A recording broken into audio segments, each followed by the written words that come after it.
How does an SBA 504 loan work? That's what we're going to discuss in today's episode. And it's a pretty simple process. It does seem overwhelming in the beginning, but when I break it down, it should be pretty simple for you. So basically, there's two loans. There's a first and a second lien.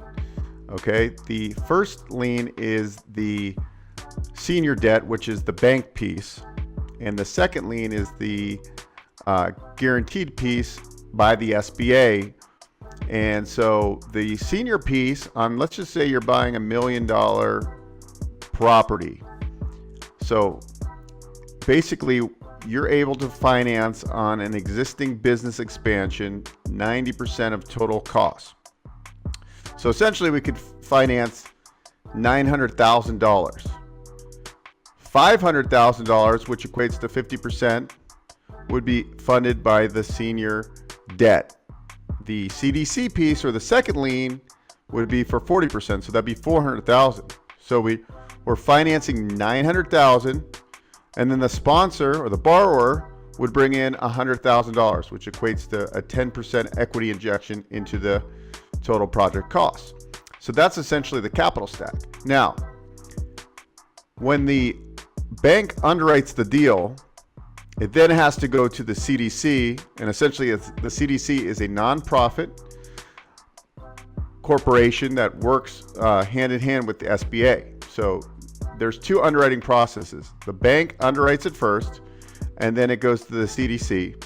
And in some cases, we go to the CDC first, but oftentimes we get bank approval first, it then goes to the CDC, they package it up, and then you get the second underwrite done by the SBA. But typically, if it's approved by the bank, it's probably most likely going to get approved by the SBA. So the bank actually funds the first and second lien in the beginning. They do what we call the interim funding.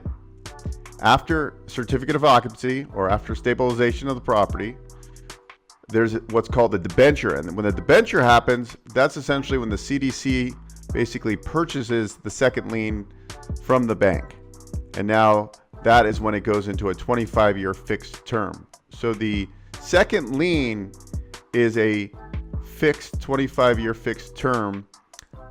Potentially could be a 10-year term if it's just equipment versus real estate. But we're talking about real estate on this particular scenario. Hi, if you'd like to book a call with me and discuss SBA financing, whether it's a 7A or 504, or you just don't know where to start, maybe it's a startup business, you're buying an existing business, you're buying a franchise, you're building a new office building, you want to expand your existing business, we have multiple solutions.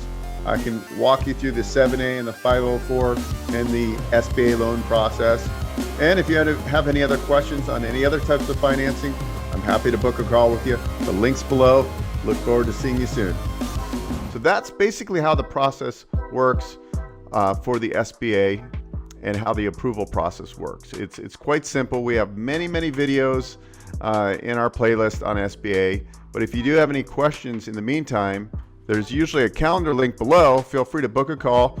We can talk about all sorts of SBA financing, whether it's SBA 7A or maybe the 504 is the best option. There's SBA 7A with pari passu, conventional piece. So there's ways of doing this, but typically on any hard assets such as real estate or equipment, that can be financed with a 504. The 7A can also finance the acquisition of a building as well, or the construction of a building, but also the 7A can also finance working capital and inventory and things like that. So depending on the scenario, that's how we look at each deal, because each acquisition or business acquisition or expansion is a little bit different. So there's ways of maneuvering these loans. You can actually do a 504 with a companion 7A for working capital and things like that. So depending on what type of business.